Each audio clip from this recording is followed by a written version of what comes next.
The team managers meeting allows the organisers and officials to communicate the specific characteristics and safety measures of the event. It's attended by sports directors and commissaires, along with those in the following roles: the race organiser, the race doctor, the safety manager, anti-doping officers, local enforcement personnel and neutral service. The team managers meeting should be conducted 24 hours before competition and no later than 2 hours prior to the event.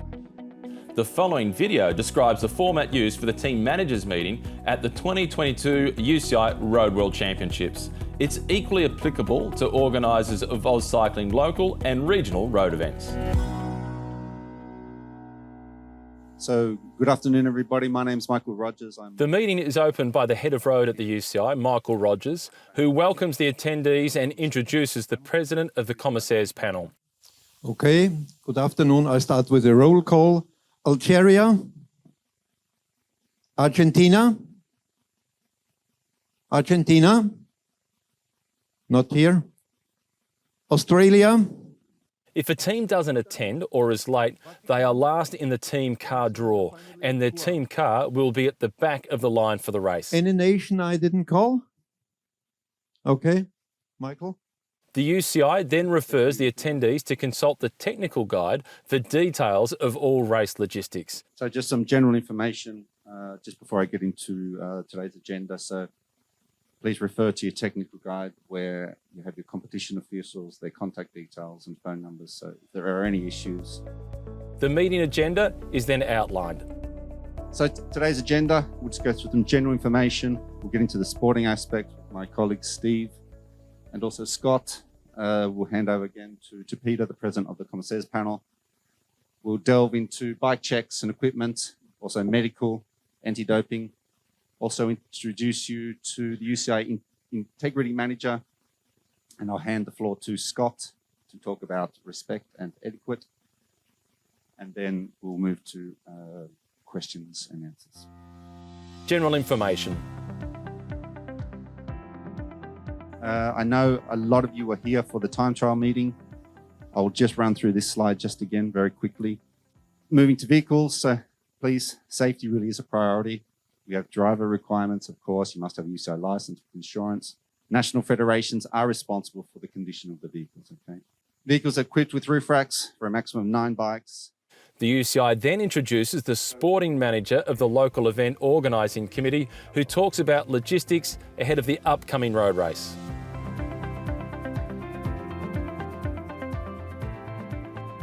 Just really important thing to say and repeat again is that we have the deviation is into Harbour Street.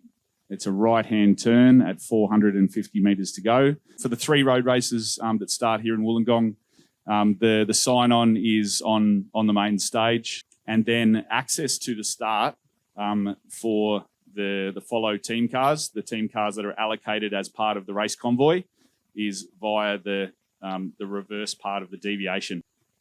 And then feed zone 1 is on Corrimal Street. Really importantly, it's accessible with the blue armband. So this is your access into feed zone 1. So depending on your nation size, you'll be allocated a certain number of the armbands for feed zone 1. The race director then welcomes the team managers and other attendees and talks through the upcoming races and important safety information. Junior men, we're kicking off our road races tomorrow morning, quite early, so make sure you set your alarms. 8 laps of Wollongong City Circuit. Then we go to the elite women's race on Saturday afternoon with the remote start in Helensburgh. We will have marshals standing with yellow flags as warning. We'll have crash protection on any obstacles that cannot be removed. Feed zones.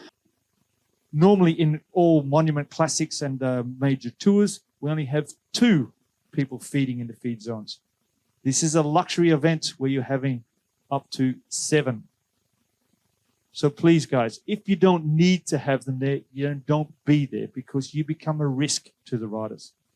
For the toilet area, the city circuit does not give any opportunity for nature stops. This is including for any of the vehicles. So we've erected a nature stop area Please inform your riders to use this only. Okay? The race director then hands over to the local organiser to discuss post-race protocols. All right, this one's quite simple. So that is the route to the podium area. Again, it's the same route. Just to note that obviously for the elite women's race, we do have the under 23 women's race contained within that with a separate world championship. So after they leave the podium, we'll take them through the mix zone. We'll satisfy those obligations, and then we'll take your riders down into the press conference and doping control. The local organiser then invites the PCP to remind the team managers of the key UCI regulations. Some rule reminders from the Commissaires panel. UCI rules and guidelines will apply also for fines and penalties. You know, in World Championships, radio communication with riders is not permitted. Take care also during road races, pinless numbers fixation. The PCP will ask the attendees if they have questions. Any question? Thank you. And then refers back to the UCI technical delegate to address the topic of bike checks and equipment. Thank you, Peter. So again, in 2 phases, pre-race checks and post-race checks. Obviously the race in the middle.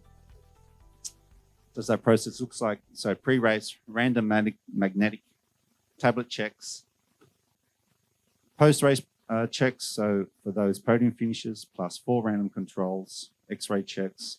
Bikes will be tagged by officials. Tracking devices will be used in the elite men and women races, and also men under 23 and women's under 23. Each rider shall be issued with 1 GPS tracker. Just a very quick example, okay? So the saddle support, top left, which will be handed out after this meeting, okay? And just some examples of how it should be fitted. Please do return them so we can, of course, we can recharge them. Medical. I'll be also doing the medical presentation as Professor Bigard let us know a couple of minutes before the start that he can't make it, so please do bear with me. So UCI medical delegate, Professor Xavier Bigard. Okay, so the Chief Medical Officer, Ethan Dooley. Medical support pre-training and, of course, pre-race. Medical support during the races via mobile medical resources. During the road races, so 2 ambulances, 2 race doctor vehicles, okay, 3 for women's elite and men's elite, and 2 motorcycles are being deployed for those road races. Finally, these are the numbers, relevant numbers for the whole medical team, the medical hotline, the medical coordinator, and of course the UCI medical delegate. The official from anti-doping is then introduced to talk through testing requirements and procedures. The controls will be conducted under the current UCI anti-doping rules and the ITA procedures. The location of the doping control station is underneath the WIN Entertainment Centre behind us, which faces on in the basement in the change room area. No list of riders will now be provided anywhere, so it will be the chaperones will notify the riders that have been selected for doping control at the end of the race. Or any riders that have abandoned the race must still go to that mixed zone area where a chaperone may be waiting for them. If you have any updates to your rooming lists, please let us know so we can adjust those as well. And tramadol controls will be conducted also with some athletes at the end of the championships. Good luck to all riders and teams. The Integrity and Education Manager from the UCI is then invited to talk. We have a program at UCI dedicated to integrity, which aims to keep cycling clean, safe, and fair. Clean, of course, it's related to everything with anti-doping and with clean behaviors, and I won't go into the details. Safe refers to everything related to prevention of harassment and abuse in sport. It's very important that you create an environment which is respectful for everyone, and to lead by example. that's your responsibility. So I wanted to highlight this. The race director is then introduced to highlight the importance of sporting respect and etiquette.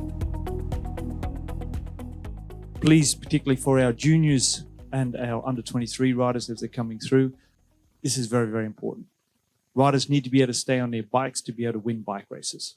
Taking risk, unnecessary risk, it's just not on, guys. We need to be able to have respect and bunch etiquette. That means looking out for your fellow competitors, not just on the bike, but also in the convoy. We have some developing nations here participating in these World Championships, so please show them respect also. They're also here doing the best job they can for their country.